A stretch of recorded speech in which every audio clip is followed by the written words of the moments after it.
the Grand Circuit, and we'll find out more with that. Dave Barrower standing by with a special guest. Thank you very much, Gabe. Once again, it's a pleasure to welcome in Mr. Dan Coon, who, along with his brother, are the masters of the immaculately manicured racing surface here at the Red Mile. They also run the starting gate. Dan, thanks for taking a minute to join us out of your busy schedule today. You've got a new surface this year. Tell us about it. Well, I don't have to tell you, we work for people that don't want to be second best. I walked into the office and said, we got to have $500,000 for new clay, and they had every right to throw me out, but they didn't. They said, go ahead.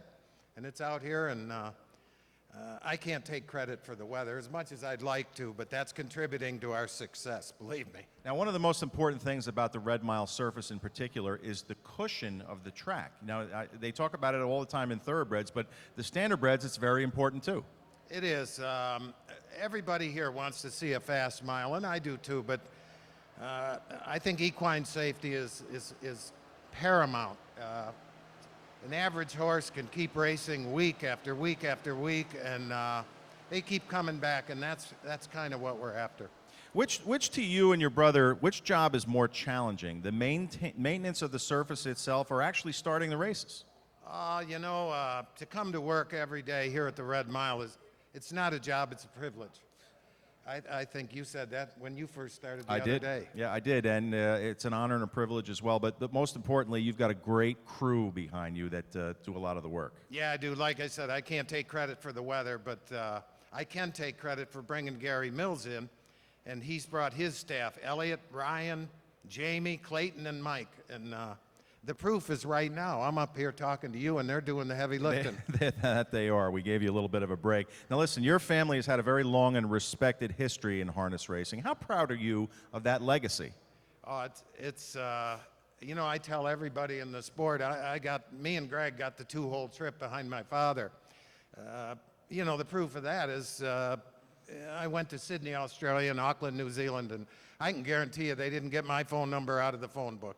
No, they don't. You come with a wonderful reputation. Now, tell us the truth here. It's been extremely dry over the last month in Lexington. So what extra measures do you have to take to keep the surface both safe and fast? Well, we work at night.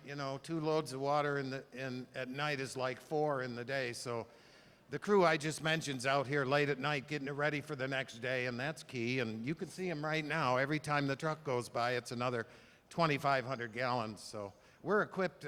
We got arguably the best track in the world, and we're equipped to keep it that way. Now, on a lighter note here, we know that horsemen like to complain every now and then. So what are some of the biggest complaints you've had over the years? And no names, please. Let's see. Too hard, too deep, too coarse, too fine, too wet, too dry. But at the end of the day, you got to look at it this way. We got the best horses and drivers, trainers and owners in the world. They get up every morning to make me and Greg look good. You were up in Delaware last week for Jug Week. You do the track there too. Explain the difference between the two surfaces. Well, they're similar with the clay base, and we use the sand cushion as kind of an insulator between us and the rain. But it's a two-man job. Greg's here and I'm here, so. Yes, it's a 1 and 1A entry. Now, not only do you maintain racetracks, but you also build them, and you've got a big job going on right now for the new track here, Oak Grove. Tell us a little bit about it. Oh, Oak Grove is exciting. When we close here at the Red Mile, everybody take their Kentucky horses to the new Oak Grove track. That's a state-of-the-art 5/8 mile track, and probably by the end of this week, we'll be able to jog and train horses there, and it's not too far from being done. We're pretty excited about. I think everybody should be excited about that. It's a good thing for racing, especially here in Kentucky. Now, when a racing facility has a problem with their track, and they do pop up every now and then, especially in the winter, they call you. So give us an idea of what you can do to help out in some of those difficult situations. Well, you depend heavily on the weather. We got lucky here. And you depend heavily on their crew, local knowledge, and I guess the first thing you would do is get a survey. Check and make sure everything's where it belongs. And if it's a little short, you add it.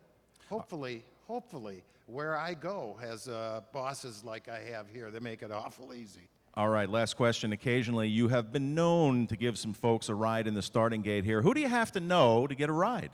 Oh, Oh, that's Greg Coon. He's the starter. And if you can't find him, find me. We'll hook you up. All right, that's what we love to hear. Our thanks to Dan, taking a couple of moments out of what is always a very busy day here. These guys do great work over the surface at the Red Mile and everywhere they go. Thank you, sir. Thank you. All right, the wings of the Four Roses Bourbon starting gate are open, so that means it's time to send it up to Mr. Gabe Pruitt to introduce those trotting fillies and get ready to go.